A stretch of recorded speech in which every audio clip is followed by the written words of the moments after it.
14-15 شعبان کی درمیانی رات جسے شب بارات کہا جاتا ہے، اس کی حقیقت بہت ساری روایات سے ثابت ہے۔ تقریباً 17 صحابہ سے روایت منقول ہے کہ حضور اقدس صلی اللہ علیہ وسلم نے اس رات کی فضیلت اور اس رات کے جو نفلی عبادات ہیں ان کے اہتمام کی فضیلت بیان فرمائی ہے۔ بعض روایاتوں سے معلوم ہوا ہے کہ ایک منادی اس رات کو آواز لگاتا ہے، الا هل من مستغفر فاغفر له، سنو کیا کوئی ہے مغفرت کا طالب، اپنے گناہوں سے توبہ کرنے والا جس کی مغفرت کی جائے اور اس کے گناہوں کو معاف کیا جائے۔ هل من مبتلا فاعافیہ، کوئی ہے مصیبت زدہ، مصیبت میں مبتلا کہ اس کی مصیبت کو دور کیا جائے، ختم کیا جائے۔ بعض روایات کے اندر آتا ہے کہ یہ بھی اعلان کیا جاتا ہے کوئی ہے اولاد کا طالب جسے اولاد کی نعمت سے نوازا جائے، کوئی ہے عزت چاہنے والا جس کو عزت عطا کی جائے۔ اور پھر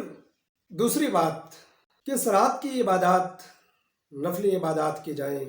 مجید کی تلاوت کی جائے اور زیادہ سے زیادہ رب العالمین کی بارگاہ میں اپنے گناہوں سے توبہ طائب ہونے کے لیے رب کی بارگاہ میں گناہوں سے توبہ کرنی چاہیے اور زیادہ سے زیادہ دعا کا اہتمام کرنا چاہیے۔ لیکن کس طرح اس رات کی عبادات کس طرح کرنی چاہیے، اس رات میں رب العالمین کی بارگاہ میں کس طرح التجائیں کرنی چاہیے، جس طرح حضور اقدس صلی اللہ علیہ وسلم نے جو طریقہ بتایا اس طریقے کے مطابق اگر اس طریقے سے ہٹ کر ہم اس رات میں عبادات کریں گے تو وہ بدعت کہلائیں گے۔ فرمایا کہ کل محدث بدعہ وکل بدعۃ ضلالہ، دین کے اندر ہر نئی چیز بدعت ہے اور ہر بدعت گمراہی کی طرف لے کے جانے والی ہے۔ بہت ساری چیزیں جو ہم نے اپنی طرف سے گڑھ لی ہیں، اپنی طرف سے شامل کر لی ہیں، وہ بدعت کہلاتی ہیں۔ مثال کے طور پر شب بارات کی رات یہ مشہور ہے کہ اس شام کو کوئی بھی میٹھی چیز بنانا لازم اور ضروری ہے اور اس کو گلی محلوں میں تقسیم کرنا یہ بھی بدعت ہے۔ اور اس کے علاوہ جو دوسری سب سے زیادہ خطرناک چیز ہے کہ اس شام کو پٹاخے پھوڑنا، آتش بازی کرنا، فائرنگ کرنا، یہ وہ رواج بھی بہت زیادہ عام ہو گیا ہے۔ اکثر اس شب کو رات کو 12 بجے تک، 1 بجے تک گلیوں کوچوں میں آتش بازی کی جاتی ہے اور اس آتش بازی سے فضول خرچی، ایک گناہ فضول خرچی کا، دوسرا اس سے جانوں کے ضائع ہونے کا بھی خدشہ رہتا ہے، جانی نقصان بھی ہو سکتا ہے۔ اور یہ رات تو فضیلتوں والی ہے، عبادت کے لیے ہے، لیکن اگر کسی کو تکلیف اس رات میں پہنچائی جائے گی تو یہ رات باعث نجات نہیں بلکہ باعث عذاب بن جائے گی اس شخص کے لیے۔ اور پھر آتش بازی کے ذریعے سے جو سب سے بڑا ایک اور نقصان ہے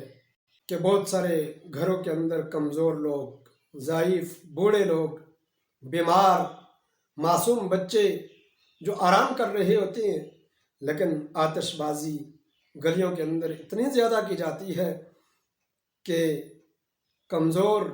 بوڑھے اور بیماروں کو زیادہ تکلیف میں مبتلا کیا جاتا ہے۔ تو یہ رات تو رب سے مانگنے کی رات ہے، رب سے تعلق جوڑنے کی رات ہے۔ اگر مخلوق کو تکلیف پہنچا کر خالق کو راضی کرنے کی کوشش کی جائے تو خالق کبھی بھی اس طرح راضی نہیں ہوتا بلکہ اور زیادہ ناراض ہوتا ہے۔ اور پھر ایک اور بدعت کہ اس رات کے اندر اجتماعی جلسے جلوس کیے جاتے ہیں اور مساجد کے سپیکر، لاؤڈ سپیکر آن کیے جاتے ہیں اور پوری رات نعتیں چلتی ہیں، بیانات چلتے ہیں سپیکروں کے اندر کھول کر اور جلسے کیے جاتے ہیں۔ اس سے ایک تو یہ ہے کہ یہ رات انفرادی عبادت کے لیے ہے، جو آپ کو انفرادی عبادات کے اندر جو خشوع اور خضوع حاصل ہوتا ہے، جو رب کے ساتھ تعلق جوڑتا ہے انسان کا انفرادی عبادت کے اندر، وہ اجتماعی کے اندر وہ کیفیت نہیں بن سکتی۔ یہ انفرادی عبادات کرنے کی رات ہے۔ آپ انفرادی طور پر نفل پڑھیں، قرآن کی تلاوت کریں اور رب کے سامنے ہاتھ اٹھا کر رب سے ہم کلام ہو جائیں اور رب العالمین سے اپنے گناہوں کی توبہ کریں، اور خلوت اور تنہائی میں رب کے سامنے رب کے حضور اپنے آنسو بہائیے گا، اور جو رب کی محبت میں، رب کے خوف میں اور اس کی محبت میں جو آنسو آنکھ سے نکلتا ہے، یہ آنسو اتنا قیمتی ہے کہ یہ جہنم کی آگ کو بجھا کے رکھ دیتا ہے۔ تو یہ رات انفرادی عبادات کے لیے ہے، اور ہمارے ہاں یہ بہت زیادہ عام ہو گئی ہے یہ بات کہ اس رات کو جیسے ہی مغرب کی نماز سے کے فوراً بعد سے اور رات کو 12 بجے تک، 1 بجے تک اسپیکر کھول کر اور نعتیں پڑھی جاتی ہیں، تقریریں کی جاتی ہیں، اور جو لوگ گھروں میں آرام کرنا چاہتے ہیں ان کے آرام میں خلل پیدا ہوتا ہے، اور کتنے لوگوں کو اس سے تکلیف میں مبتلا کیا جاتا ہے۔ تو جہاں یہ رات عبادت کے لیے ہے، وہیں پہ اگر اس رات کو خالق کے کائنات کی مخلوق کو تکلیف پہنچانے کا ذریعہ ہم بن گئے تو ہمارے لیے یہ رات نجات کے بجائے عذاب کا ذریعہ بن جائے گی۔ حضور اقدس صلی اللہ علیہ وسلم کی حدیث مبارکہ ہے، فرمایا کہ رب العالمین اس رات کے اندر بنو کلب کی بکریوں کے بالوں کے برابر لوگوں کی مغفرت فرماتے ہیں۔ بنو کلب یہ مشہور تھا بکریاں پالنے میں، اور ان کے پاس بکریوں کا ریوڑ تھا بڑا۔ تو آپ صلی اللہ علیہ وسلم نے ایک مثال دی کہ جس طرح بنو کلب کی بکریاں ہیں بہت زیادہ، رب العالمین اس رات کے اندر شب برات کی رات میں بنو کلب کی بکریوں کے بالوں کے برابر لوگوں کی مغفرت فرماتے ہیں۔ لیکن کچھ لوگ ہیں جو اتنی کثیر تعداد میں مغفرت پانے والے لوگوں میں بھی ان کا شمار نہیں ہوتا۔ مثال کے طور پر سمجھیے گا کہ ایک بکری کے جسم پر کتنے بال ہیں، اور اگر بکریوں کا ایک ریوڑ ہو تو ان کے بال ان گنت بال ہیں، کروڑوں میں، اور فرمایا ان بکریوں کے بالوں کے برابر اللہ تعالیٰ مغفرت فرماتے ہیں۔ لیکن کچھ لوگ ہیں جو اس رات کو اگر رب کی بارگاہ میں عبادت بھی کریں، رب کے سامنے روئیں بھی، رب کے سامنے خلوت اور تنہائی میں رب کو منانے کی کوشش بھی کریں، لیکن ان کی دعا رب العالمین رد کر دیتے ہیں اور ان کی مغفرت نہیں ہوتی۔ ان میں بعض روایات میں بہت سارے لوگوں کا ذکر ہوا ہے، بعض میں مختلف لوگوں کا ذکر ہوا ہے، لیکن جو عام ہے وہ ایک شراب کا عادی، شراب کے عادی شخص کی مغفرت اس رات میں نہیں کی جاتی۔ دوسرا، مشرک جو رب العالمین کی ذات اور صفات میں کسی اور کو رب کا شریک ٹھہرانے والا ہو، فرمایا اس رات میں وہ بھی مغفرت سے محروم کر دیا جاتا ہے۔ اللہ وحدہ لا شریک کو ایک ماننا بنیادی عقیدہ ہے، اللہ کی ذات اور صفات میں اس کو وحدہ لا شریک ماننا، وہ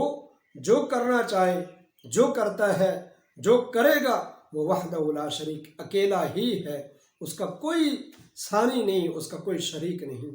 اور پھر والدین کا نافرمان، والدین کی نافرمانی کرنے والے کی مغفرت اس رات میں بھی نہیں ہوتی۔ کتنی بڑی بدبختی ہے ان لوگوں کے لیے جو رب کی ذات میں، اس کی صفات میں اس کا شریک ٹھہرانے والے ہیں، جو شراب کے عادی ہیں، جو والدین کی نافرمانی کرنے والے ہیں، اور پھر ایک چوتھے نمبر پر جو قطع تعلقی کرنے والا ہو، رشتوں کو توڑنے والا ہو۔